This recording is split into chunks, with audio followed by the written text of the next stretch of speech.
Central Europe, northern Lower Saxony. Autumn work in a heather skep apiary.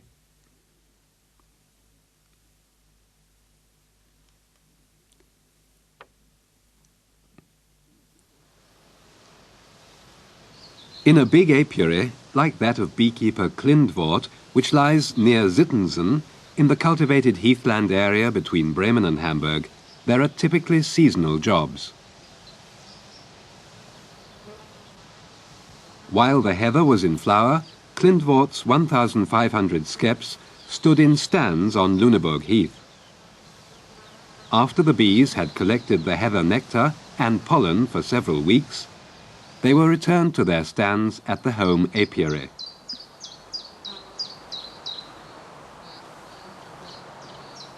In nearby Marschhorst, there are about 400 skeps.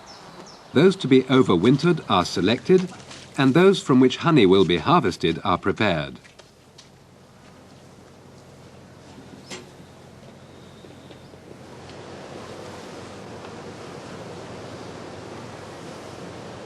In the early morning, the beekeepers August von Bagen and Elke Bullmann begin this task. They go through the skeps one by one.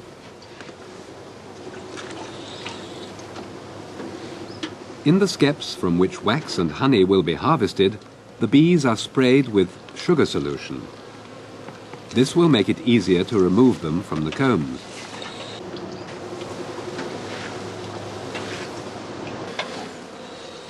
If the heather flowers gave a good honey harvest, the bees will have built, as shown here, their combs completely to the underside of the skep and already sealed the cells full of honey.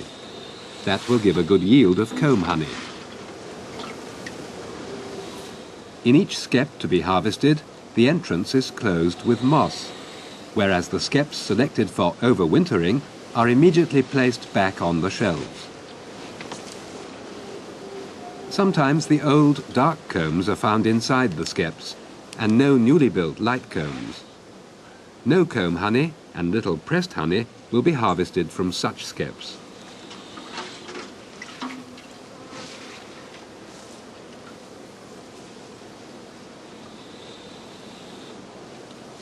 Often, the neighbouring skep is entirely differently built up, reflecting the condition of the colony and the richness of the honey flow where the hive comes from.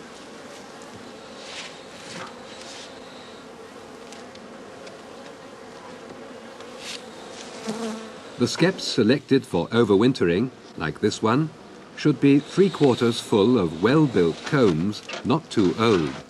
The skep wall has to be in proper condition. The entrances of the winter skeps are left open, but entrances of the skeps selected for harvesting must be sealed. These skeps will be prepared for the next stage of harvesting, the removal of the bees from the skep. After the removal of the bees, the brood will have to be killed.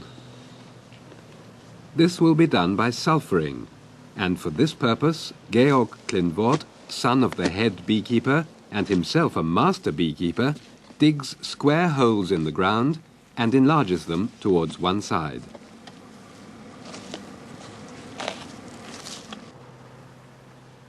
He stuffs moss around the edges to make the join airtight.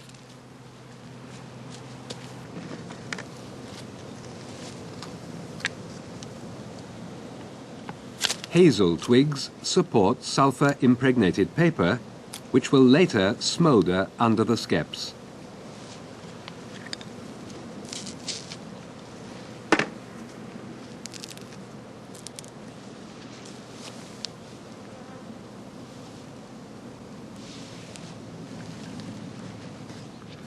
Altogether, he prepares 5 holes in this way. The process of removing the bees is aided by the use of an elastic empty skep. Only skeps bound with cane are usable here. The skeps are bounced rhythmically in order to drive all the bees into the empty skep.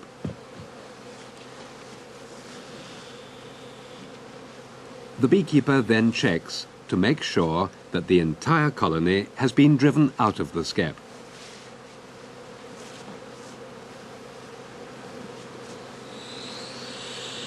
He calms the bees with smoke from the beekeeper's pipe.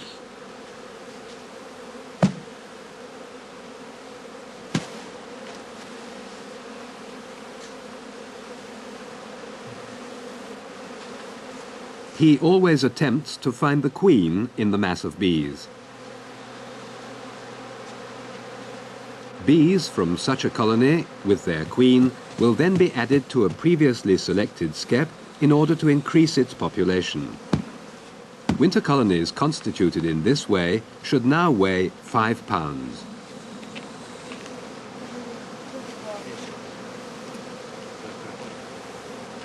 The skep to overwinter is then returned to the stand, while the skep, earlier emptied of bees, is brought to the sulphur holes by farmer Jan Klindvoort, the beekeeper's brother. Nearby, Georg Klindvoort Jr. and his father are also cooperating. The old beekeeper frequently checks the insides of the skeps, which hold the proceeds of the year's work.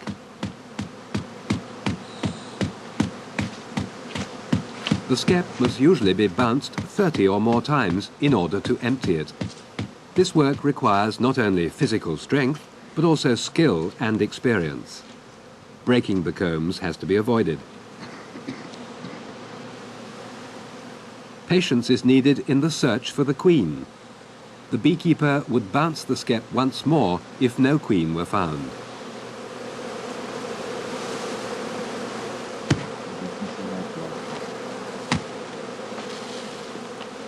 The skeps with fortified populations are closed with special cloths, so that they can be taken to the overwintering place the same evening.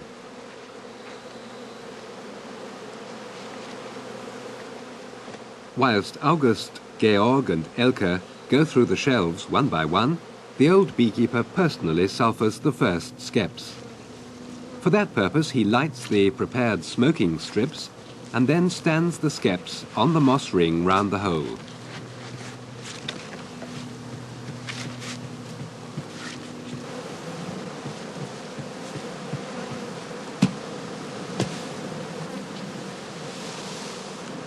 Bees removed, that the beekeeper does not want for his overwintering skeps, are collected in an empty skep reserved for sale.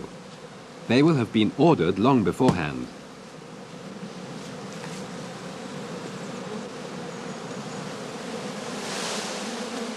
In order to work on the 60 skeps here in the Marschhorst stand, the operators require half a day with 5 people working.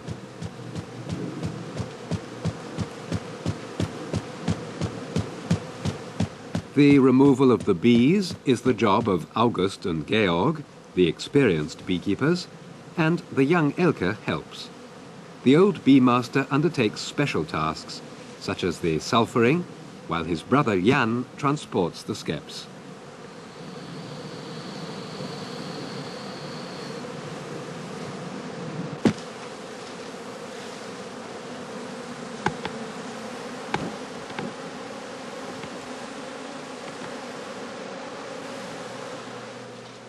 As soon as several colonies have been assembled for sale, the beekeeper fills them into crates.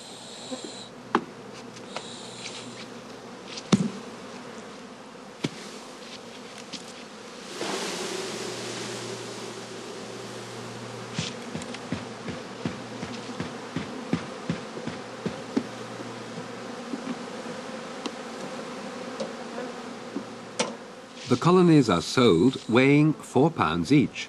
That makes about 20,000 bees per colony.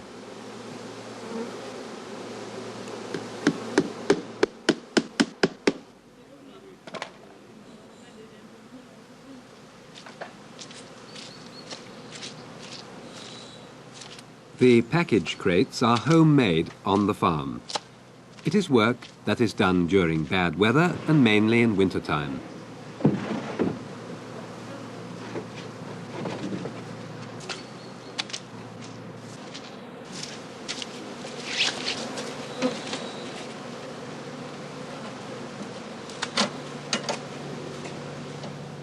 the individual weight of every crate has to be taken into account.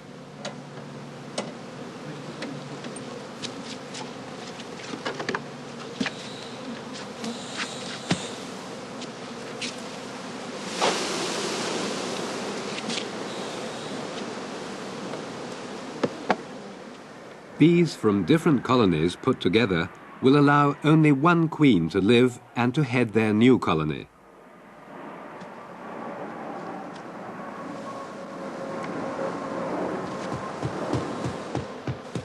Bees which have flown away will collect in the winter skeps, as shown here in the foreground, skeps whose combs are built down to the spiles at the bottom.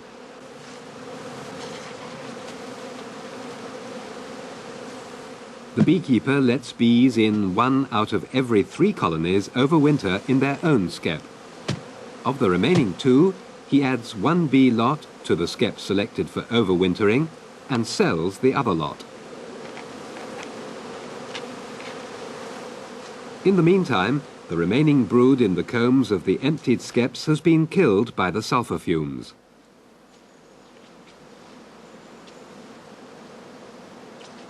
For transport, the entrance remains closed and the skeps are stood on their base. In this way, bees are prevented from entering, thus avoiding honey robbing.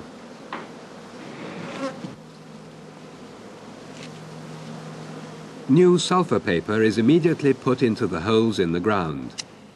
In order to protect the combs from heat, the strips are placed into the lateral cavity above which the skep entrance is then aligned.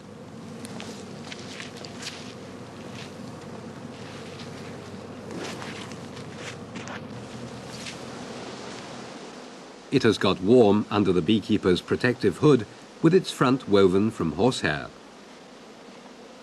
Time for a cigarette. The skeps must remain in place for about 5 minutes.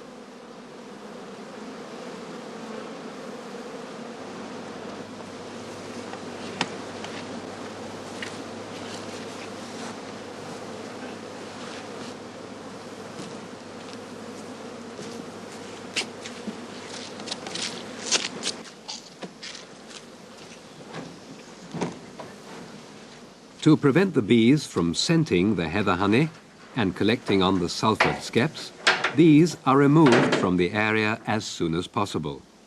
Jan takes them to the farm, which consists of 3 buildings, barn, living quarters and shed.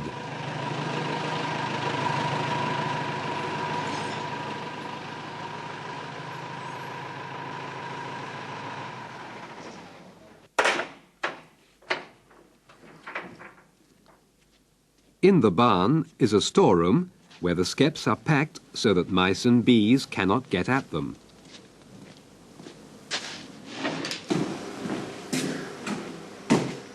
When stacking them, Jan is careful to ensure that the combs remain vertical so that they do not break under the weight and let the honey flow out. The entrance should be on top.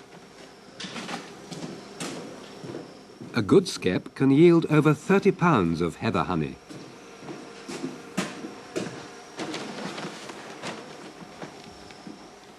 In a good year, up to 1,000 skeps are stored here. In the next room, the beekeeper prepares the bees for transport.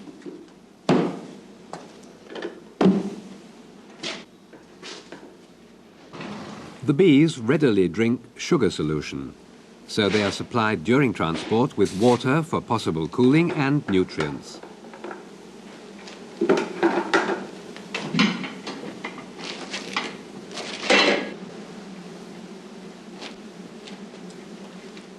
Crystallized honey, put into a top container